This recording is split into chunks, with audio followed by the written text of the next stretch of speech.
We're here with Trimble's all-new R12i GNSS receiver. The R12i incorporates a whole new technology from Trimble called TIP technology. Now what TIP stands for is Trimble Inertial Platform.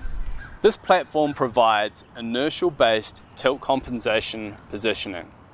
What this means is that the receiver is constantly calculating the tip position of the survey rod. We can now take tilted measurements. The R12i also harnesses a new technology from Trimble called the ProPoint engine. In the real world, that means that we can get into positions that we haven't been able to get into before.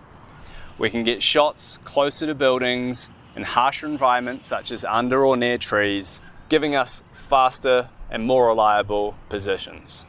The R12i receiver is supported on the latest versions of Trimble Access, which can operate on the TSC7 and Trimble's tablets such as the T10 and T7.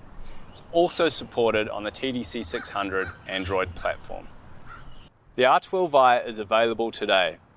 Contact your local Trimble distributor if you want a demo or if you're ready to buy.